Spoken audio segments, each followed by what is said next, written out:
Selamat bertemu kembali dalam mata kuliah Pendidikan Kewarganegaraan. Kita akan masuk pada materi kita yang terakhir ya, yaitu pertemuan ke-15 dengan judul Wawasan Nusantara sebagai Paradigma Warga Negara. Nah, materi ini pernah Bapak berikan pada saat kita semester 1 ya. Itu dalam mata kuliah Pancasila, tetapi ada yang berbeda. Nah, yang berbeda adalah kita melihat konsep wawasan Nusantara ini sebagai sebuah paradigma, ya, atau sebagai sebuah cara berpikir warga negara. Nah, sebelum kita lebih jauh melihat materi-materi kita, Pak mau kasih beberapa pertanyaan. Pernahkah kalian mendengar istilah wawasan Nusantara? Apa yang kalian ketahui tentang wawasan Nusantara itu, ya?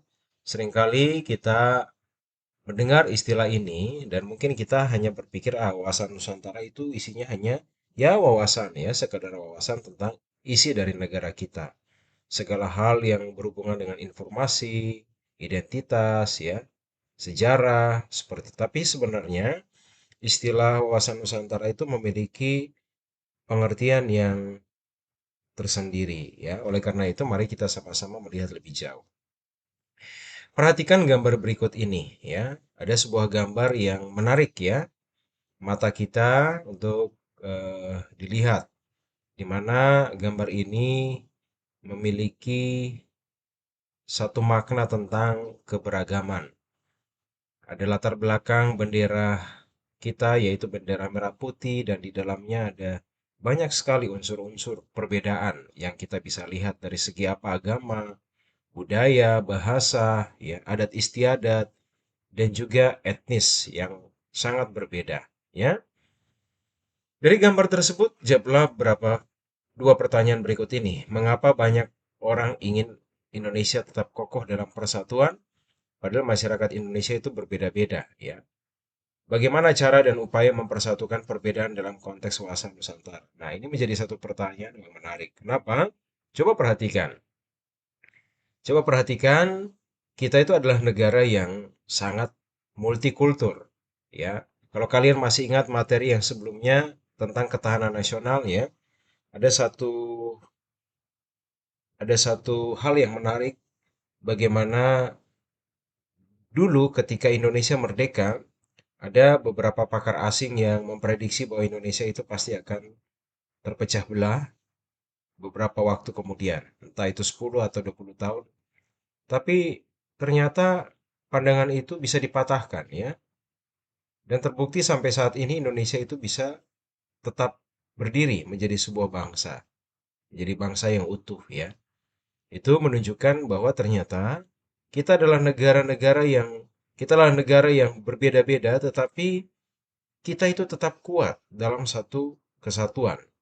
Kita berbeda tapi kita bisa saling menerima satu dengan yang lain. Nah, berdasarkan teori-teori tentang wawasan latar belakang falsafah Pancasila, latar belakang pemikiran aspek wilayah, aspek budaya, sosial budaya, dan aspek kesejarahan, terbentuklah satu wawasan nasional Indonesia yang disebut wawasan Nusantara dalam rumusan pengertian yang sampai saat ini terus berkembang. Nah, ternyata istilah wawasan Nusantara itu adalah satu konsep ya, konsep yang dimiliki oleh bangsa kita, di mana konsep ini memiliki makna yang besar tentang perjalanan bangsa kita, ya. Secara etimologis, wawasan Nusantara berasal dari kata wawasan dan Nusantara. Wawasan berasal dari kata wawas dalam bahasa Jawa yang berarti pandangan atau tinjauan dan penglihatan indrawi. Nah, jadi kalau dalam bahasa Jawa, wawas itu artinya kita mengamati ya. Mengamati bukan hanya pada satu pandangan atau satu sudut pandang, tapi kita mengamati ke segala penjuru ya. Artinya kita wawas ya, mengawasi. Kita melihat, mengamati ya, jangan sampai ada sesuatu ya. Itu arti dari kata wawas ya. Sementara Nusantara itu berasal dari kata Nusa dan Antara. Nusa artinya pulau atau kesatuan kepulauan, dan antara antara artinya menunjukkan letak antara dua unsur. Jadi Nusantara itu bicara soal kepulauan, negara yang berbentuk kepulauan. Pulau, deretan pulau, jajaran kepulauan seperti itu ya. Nusantara berasal dari kata nusa dan antara. Nusa artinya pulau atau kesatuan kepulauan. Antara artinya menunjukkan letak antara dua unsur tersebut. Sehingga dulu Indonesia dikenal dengan nama Nusantara ya. Nusantara adalah kesatuan kepulauan yang terletak antara dua benua, yaitu benua Asia dan Australia. Dan dua samudra, yaitu Samudra Hindia dan Samudra Pasifik. Berdasarkan pengertian modern, kata Nusantara digunakan sebagai pengganti nama Indonesia. Nah, zaman dahulu kala Indonesia itu namanya Nusantara. Karena Indonesia dijuluki sebagai negara kepulauan yang berbentuknya kepulauan. Ya, mirip juga dengan negara Filipina yang di sini ya. Tapi kalau kita lihat Indonesia ukurannya itu jauh lebih besar ya dibandingkan dengan Filipina. Nah, terus pertanyaannya apakah wawasan Nusantara itu hanya bicara soal kondisi kepulauan saja? Kondisi geografis Indonesia yang berbentuk kepulauan saja? Dan atau mungkin wawasan Nusantara itu berbicara tentang potensi sumber daya alam yang ada di negara Indonesia itu. Nah, ternyata itu yang harus kita pahami lebih lebih jauh ya. Secara terminologis, wawasan Nusantara diartikan dengan beberapa definisi. Menurut Profesor Wan Usman, ya, seorang pakar tata negara, dia katakan wawasan Nusantara adalah cara pandang bangsa Indonesia mengenai diri dan tanah airnya sebagai negara kepulauan dengan semua aspek kehidupan yang beragam. Oke, kita simpan dulu. Kita lihat lagi, menurut GBHN 98, wawasan Nusantara adalah cara pandang dan sikap bangsa Indonesia mengenai diri dan lingkungannya dengan dalam penyelenggaraan kehidupan bermasyarakat, berbangsa, dan bernegara. Kita simpan lagi. Kita lihat menurut kelompok kerja wawasan Nusantara yang diusulkan menjadi TAP MPR yang dibuat Lemhanas. Nah, lagi-lagi Lemhanas ya, Lembaga Pertahanan Nasional ini biasanya mendefinisikan ulang dan memperkaya makna dari suatu konsep kebangsaan yang kita miliki dalam negara kita. Nah, melalui Lemhanas, wawasan Nusantara itu diberikan definisi sebagai berikut. Cara pandang dan sikap bangsa Indonesia mengenai diri dan lingkungannya yang serba beragam dan bernilai strategis dengan mengutamakan persatuan dan kesatuan bangsa serta kesatuan wilayah dalam penyelenggaraan kehidupan bermasyarakat, berbangsa dan bernegara untuk mencapai tujuan nasional. Dari sini kita bisa melihat bahwa ternyata ada persamaan yang dimiliki dari pengertian Prof. Usman menurut GBHN. Apa yang kira-kira kalian perhatikan di sini? Coba cermati. Kira-kira ada kesamaan dari tiga pengertian ini, ya? Sudah dapat? Apa? Kepulauan? Bukan ya? Cara pandang? Bukan juga ya? Nah, kalau kalian perhatikan, ada kata yang sama, yaitu apa? Cara pandang mengenai diri sendiri ini nih, ya.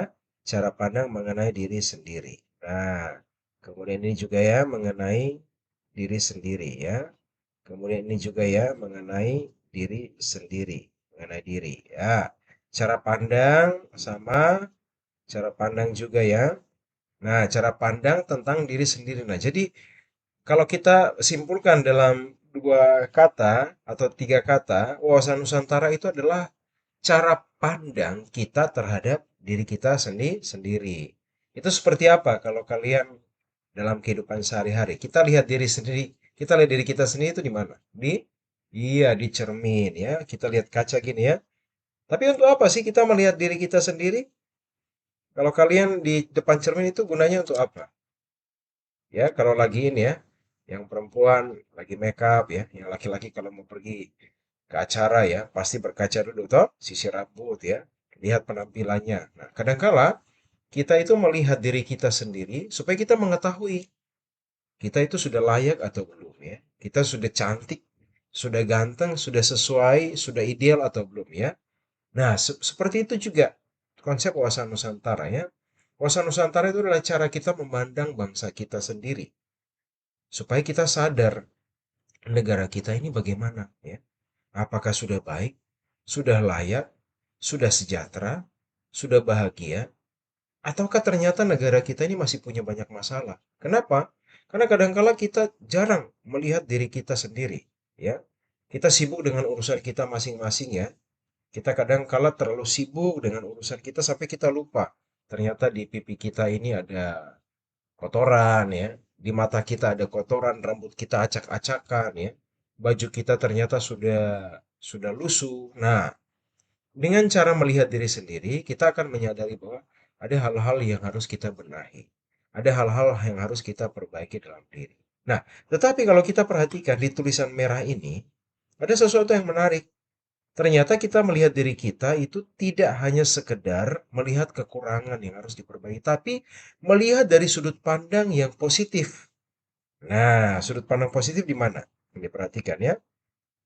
Lingkungan kita, diri dan lingkungan kita yang serba beragam dan bernilai strategis, di mana kita harus mengutamakan nilai-nilai persatuan dan kesatuan bangsa ya dalam penyelenggaraan kehidupan bermasyarakat berbangsa untuk mencapai tujuan nasional. Nah, ternyata menurut Lemhanas, kita sebagai bangsa harus melihat diri kita di mana kita punya potensi-potensi yang besar sebagai bangsa.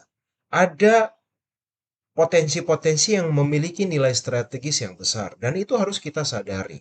Misalnya apa? Misalnya yang tadi saya katakan pengamat asing melihat negara kita yang majemuk, yang beragam ini sebagai suatu resiko bahwa negara kita kapan saja bisa terpecah belah. Tapi kita harus membalik paradigma itu. Kita melihat perbedaan, kemajemukan itu sebagai sesuatu yang berharga, bernilai. Semakin berbeda-beda masyarakat, sebagai semakin multikultur masyarakat, maka semakin besar kekuatan yang dimiliki oleh bangsa tersebut. Misalnya, dari segi kekuatan budaya, kita kaya kan akan kebudayaan. Di Papua saja ada 250 suku yang masing-masing punya adat istiadat kebudayaan yang berbeda. Nah, itu adalah suatu potensi yang besar. Kita kaya akan budaya dan kita melihat perbedaan itu sebagai suatu keunikan ya, bahwa setiap wilayah, setiap suku bangsa, setiap suku yang memiliki perbedaan adat istiadat itu menjadi satu kekuatan bagi kita karena apa? Karena kita punya karakteristik yang berbeda-beda. Kita saling melengkapi. Orang Jawa punya kelebihan ya, menutupi orang Sumatera punya kekurangan ya. Orang Sulawesi punya kelebihan menutupi orang Jawa punya kekurangan. Dan seperti itu. Kita saling hidup, saling melengkapi karena kita masing-masing punya potensi. Nah, ini yang harus saya tekankan pada kalian sebagai mahasiswa bahwa ternyata wawasan Nusantara itu adalah cara kita berpikir. Nah, kalau dihubungkan dengan konteks pribadi, individu, ini ibarat kita itu perlu melihat kita punya potensi di dalam diri, ya. Saya ternyata ya, wah, diam-diam ternyata saya ini bisa menyanyi seperti itu. Terbukti kalau saya nyanyi itu suaranya tidak fals ya, misalnya. Wah, diam-diam ternyata saya ini jago di dalam menulis ya. Saya ternyata punya ingatan itu ya kuat, ingatan yang kuat ya. Kalau teman yang lain itu cepat lupa, saya ini punya ingatan yang kuat. Nah, kadang-kala kita perlu menyadari hal-hal seperti itu. Dan itu harus kita asah. Karena apa? Itu adalah, ibaratnya adalah sebuah talenta ya. Ibarat sebuah berkah ya, mengenai kita punya ciri, keunikan, kelebihan masing-masing. Nah, seperti itu ya. Jadi dari sini kita sudah bisa menangkap maksud dari apa yang dimaksud dengan wawasan Nusantara. Wawasan Nusantara adalah suatu konsep bagaimana kita melihat diri dan lingkungan kita sebagai suatu bangsa yang memiliki nilai strategis ya. Dengan demikian, wawasan Nusantara mencakup semua aspek kehidupan yang utuh sehingga tidak dapat dipisah-pisahkan sesuai dengan kepentingan. Nah, secara sederhana wawasan Nusantara berarti cara pandang bangsa Indonesia terhadap diri dan lingkungannya. Ini ya yang harus dihafal. Ini nanti bisa keluar di ujian ini. Ya. Nah, ini perhatikan ada gambar yang menarik. Di sini kita lihat ada sebuah gambar ya, ada bendera Indonesia, kemudian ada simbol seseorang yang sedang mengamati sebuah gambar yang sangat unik ini ya. Kalau kalian perhatikan ya, ini gambar yang menarik, warna-warni. Di dalamnya ada karakter orang-orang ya. Nah, apa yang bisa kita analisa dari gambar ini? Pertama, kita melihat perbedaan ya, perbedaan warna dari setiap wilayah-wilayah. Kemudian apa lagi? Ya, kita lihat ada pakaian adat yang berbeda-beda. Ini melambangkan suku bangsa ya.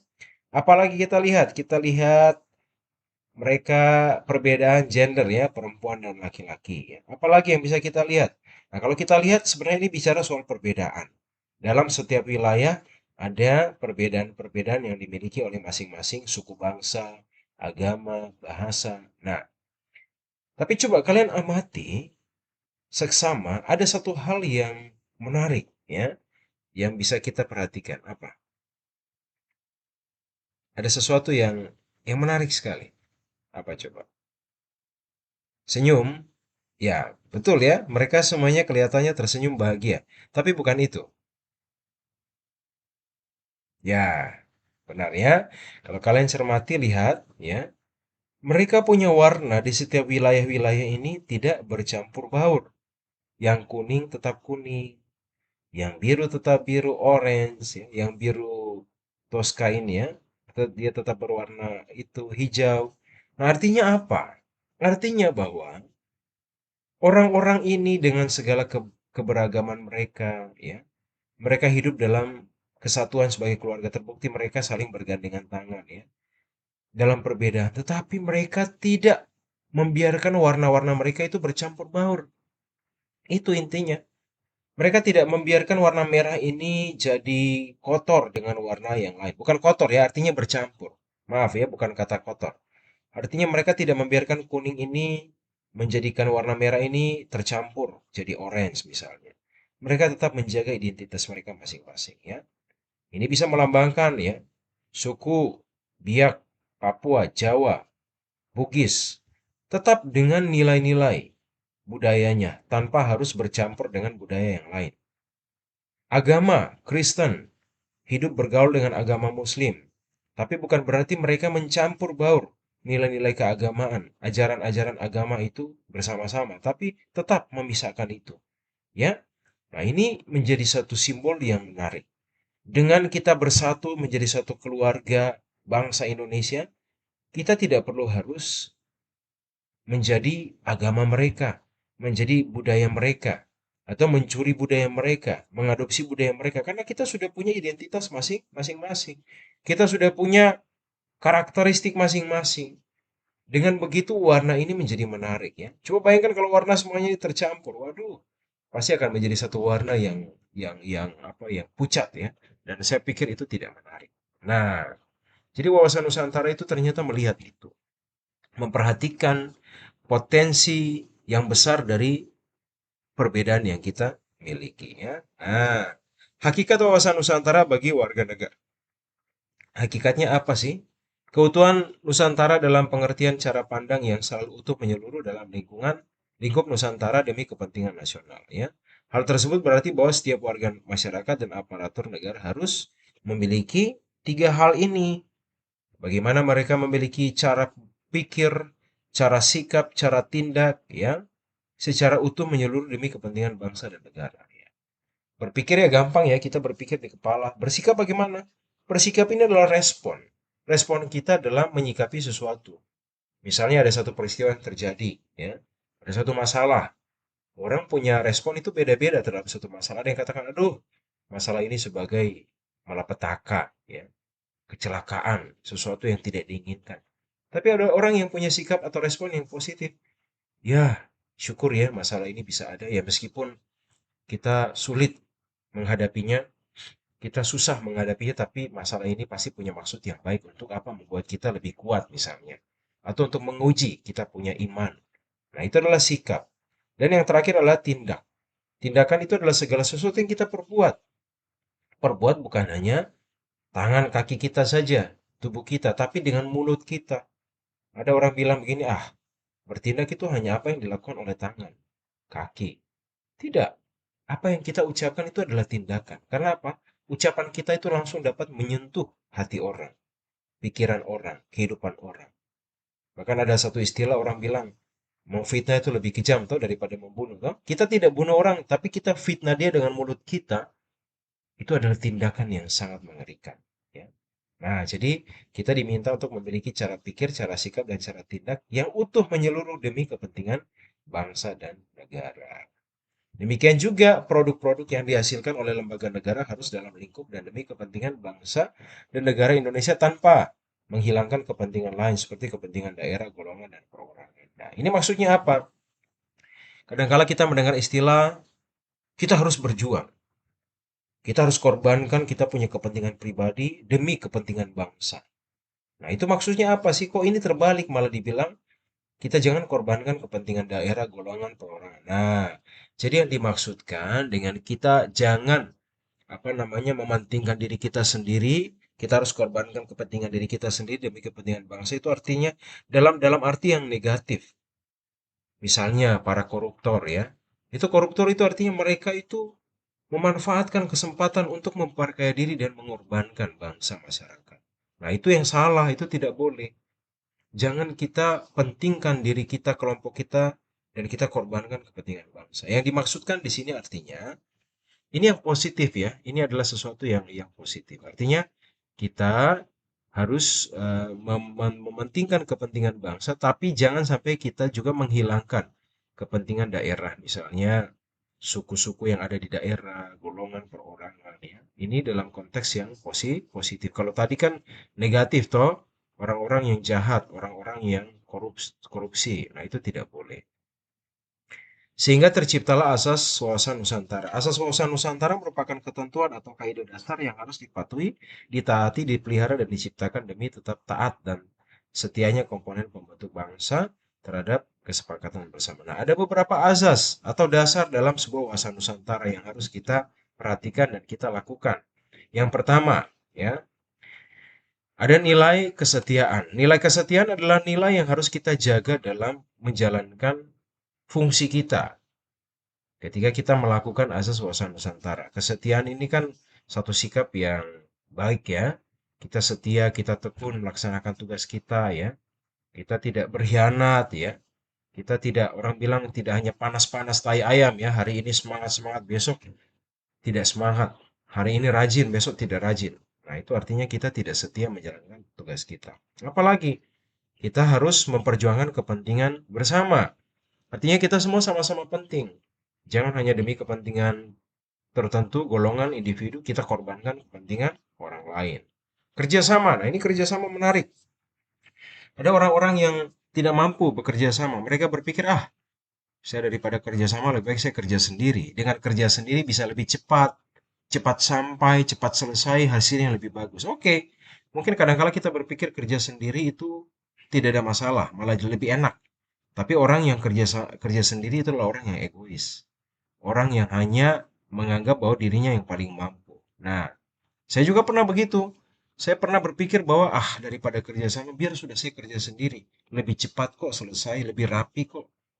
Tapi itu menjadi sesuatu yang salah. Karena kita menjadi pribadi yang egois karena apa? Kita tidak membiarkan orang lain itu juga menghasilkan karya, berjuang bersama, ya. Nah, akhirnya apa? Kita tidak bisa menjadi satu tim yang kuat. Nah, kita bisa saja kerja sendiri, tapi kalau ada apa-apa yang terjadi, resikonya akan lebih besar. Pernah dengar istilah ya? Kalau kamu mau pergi cepat, silakan pergi sendiri. Tapi kalau kamu mau pergi jauh, pergilah bersama-sama. Itu artinya apa? Nah, artinya kalau kamu mau pergi cepat, silakan pergi sendiri.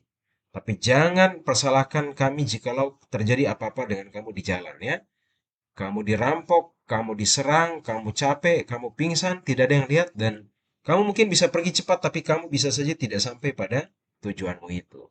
Tapi kalau pergi bersama-sama, mungkin lambat. Tidak secepat pergi sendiri lari ya.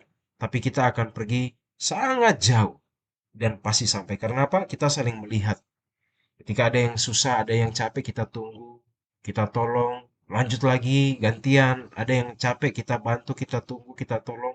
Sampai begitu seterusnya menjadi satu tim yang kuat dan akhirnya kita sampai di tempat yang paling jauh. Nah, jadi kerjasama itu sangat penting dalam sebuah wawasan usaha Nusantara. Kemudian yang berikutnya adalah keadilan. Nah, keadilan ini tidak perlu saya jelaskan panjang lebar, kalian sudah tahu ya. Adil artinya tidak berat sebelah, tidak pilih kasih, ya.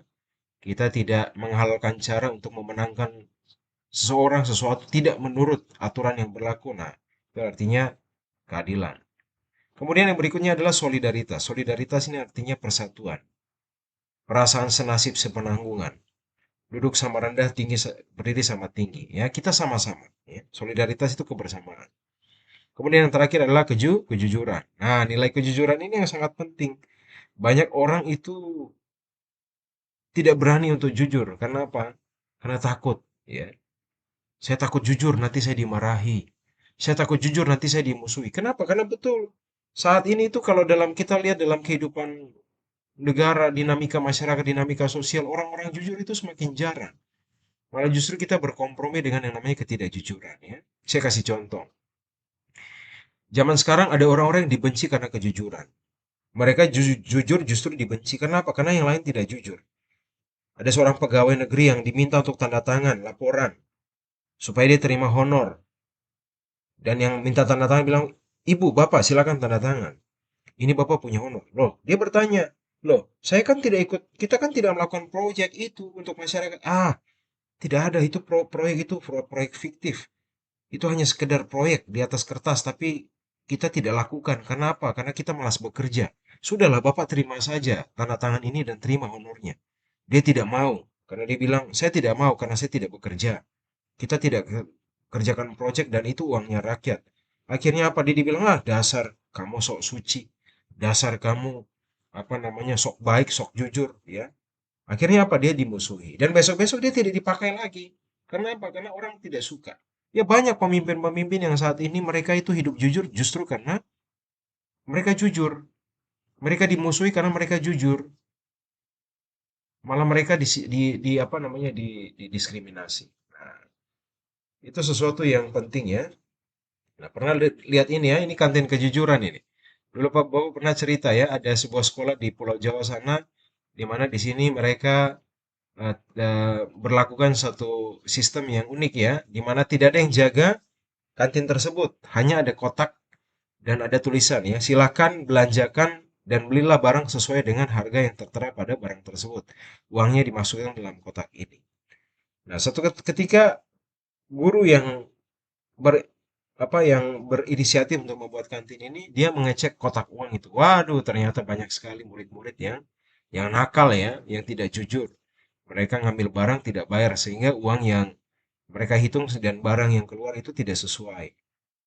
Hari kedua, hari ketiga juga sama. Ternyata banyak sekali anak-anak yang berlaku curang. Nah, ternyata pada hari yang keempat, akhirnya sang guru ini dia meletakkan satu tulisan di atas kotak itu.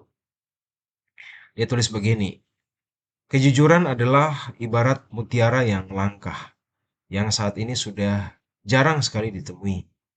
Kejujuran itu adalah satu harta berharga yang tidak dimiliki oleh banyak orang."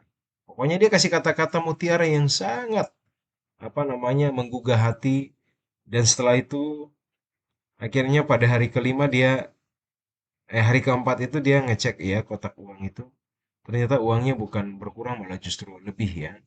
Nah, sang guru ini tertawa-tertawa, dia berpikir, waduh, apakah kata-kata ini menggugah hati orang-orang yang tadi? Dia tidak tahu. Tapi yang jelas bahwa ternyata perilaku dari anak-anak nakal yang mengambil barang tanpa membayar itu jadi berubah. Hanya gara-gara mereka menyadari bahwa ternyata kejujuran adalah sesuatu yang mahal, ya. Dan bisa saja ketika dia membaca itu dia jadi bertobat, ya, dan akhirnya uang yang dia ambil kemarin, barang yang diambil itu dia baru bayar di hari itu, sehingga uang yang ada dalam kotak itu jadi lebih, ya. Nah, ini menjadi sesuatu yang menarik bahwa ada satu, dua, tiga, empat, lima, enam asas wawasan Nusantara yang harus kita perhatikan dan kita lakukan untuk mencapai tujuan kita, yaitu bagaimana supaya kita bisa melihat.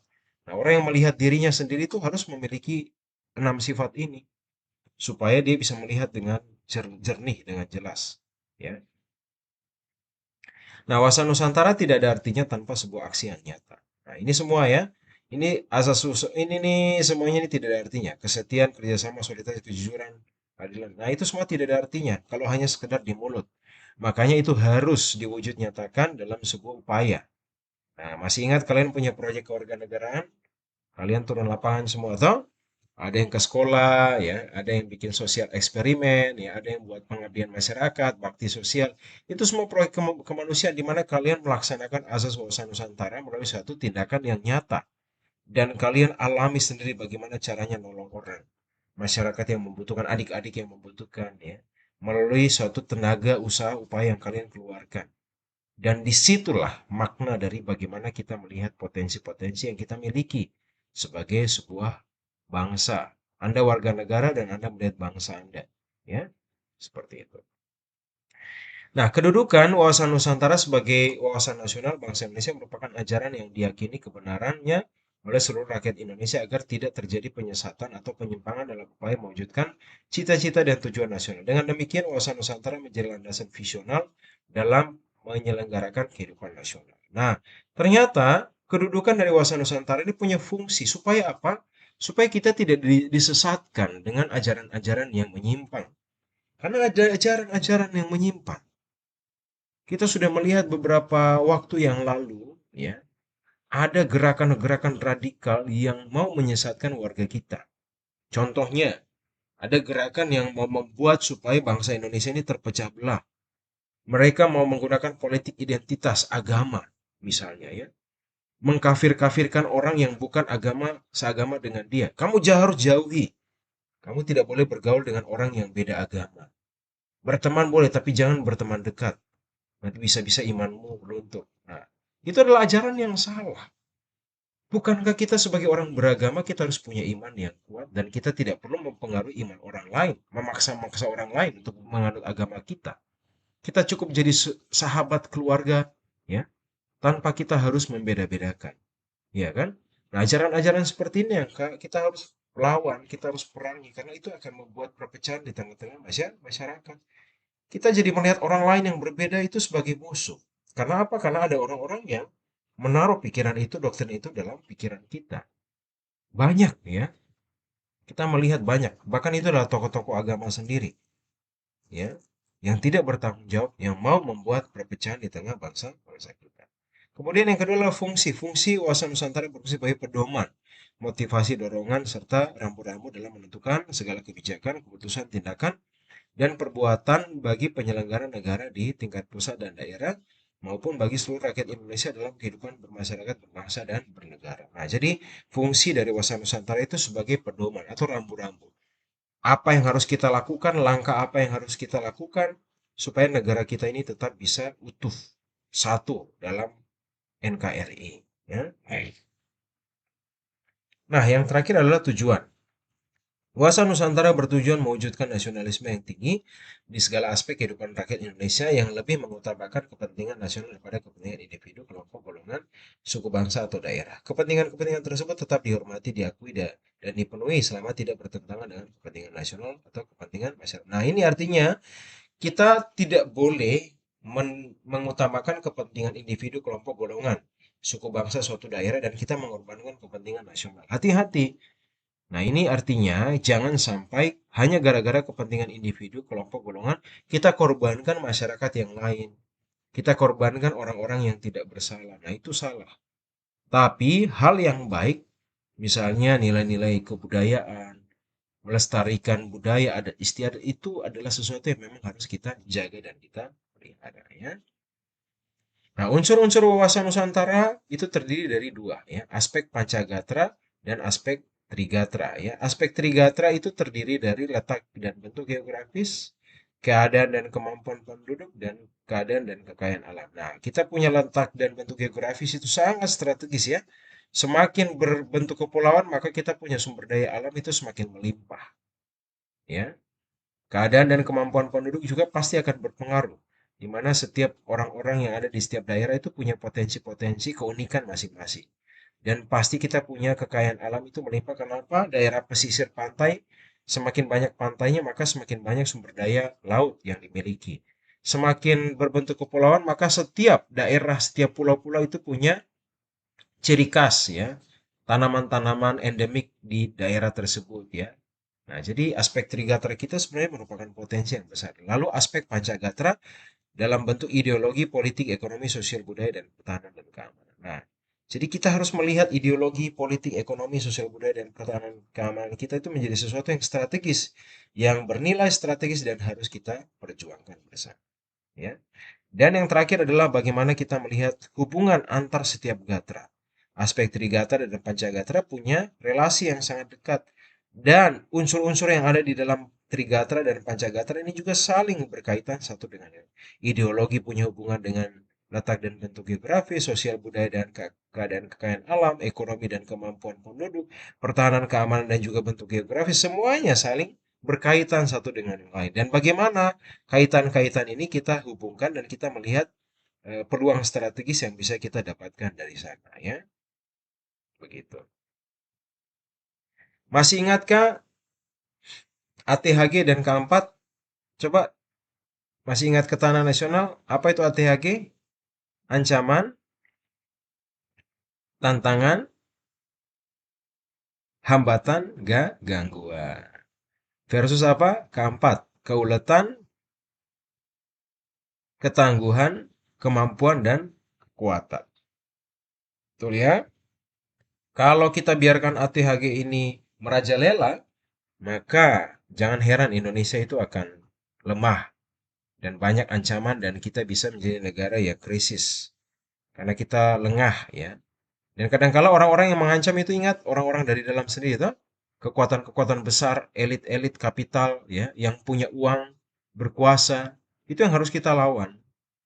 Dan kita harus membangun keuletan, ketangguhan, kemampuan, kekuatan yang besar dalam diri kita supaya kita bisa melawan orang-orang yang memang sengaja mau mengintimidasi, melawan, bahkan mau menghancurkan negara kita, ya. Peran serta warga negara dalam penerapan azas wawasan Nusantara dalam tata kehidupan nasional memerlukan kesamaan pola pikir, pola sikap, dan pola tindak. Nah, sehingga dapat dirumuskan peranan mahasiswa sebagai warga negara dalam mendukung implementasi wawasan Nusantara. Baik, ini adalah slide yang kedua dari terakhir dari materi ini. Dan saya rindu sekali seluruh mahasiswa yang mengikuti kuliah ini, kita sama-sama berkomitmen untuk bisa memiliki sikap wawasan Nusantara dalam hidup kita. Kita memandang negara kita menjadi satu cara kita untuk selain mengevaluasi kekurangan, kelemahan, tapi kita melihat dari segi potensi yang besar, strategis, dan kita bisa mengasah itu, memperkuat itu menjadi sesuatu yang hebat, ya, di masa mendatang. Namun kita tidak bisa melakukan kalau kita tidak berkomitmen. Ibaratnya kita tidak membangun suatu janji dalam diri kita bagaimana menjadi mahasiswa-mahasiswa yang nanti akan berguna bagi nusa dan bangsa. Dan saya berharap kita baca sama-sama, ya. Ada 18 pilar, ya, yang harus kita taati, kita renungkan, kita pahami, dan kita lakukan dengan setia dalam kehidupan kita. Saya mau ini kita baca seperti kita baca Pancasila, ya. Kita baca bersama-sama poin 1 sampai poin yang ke-18. 1. Mendukung persatuan bangsa. 2. Berperi kemanusiaan yang adil dan beradab. 3. Mendukung kerakyatan yang mengutamakan kepentingan bersama di atas kepentingan individu atau golongan. 4. Mendukung upaya untuk mewujudkan suatu keadilan sosial dalam masyarakat. 5. Mempunyai kemampuan berpikir, bersikap rasional dan dinamis, berpandangan luas sebagai intelektual. 6. Mempunyai wawasan kesadaran berbangsa dan bernegara untuk membela negara yang dilandasi oleh cinta tanah air. 7. Berbudi pekerti luhur, berdisiplin dalam bermasyarakat, berbangsa dan bernegara, ya. Kemudian 8. Memanfaatkan ilmu pengetahuan secara aktif, teknologi dan seni untuk kepentingan kemanusiaan, berbangsa dan bernegara. 9. Mewujudkan kepentingan nasional. 10. Memelihara dan memperbaiki demokrasi. 11. Mengembangkan iptek yang dilandasi iman dan takwa. 12. Menciptakan kerukunan umat beragama. Yang ke-13, memiliki informasi dan perhatian terhadap kebutuhan-kebutuhan masyarakat. 14. Menjunjung tinggi hukum dan pemerintah. 15. Menjaga kebersihan dan kesehatan lingkungan sekitar.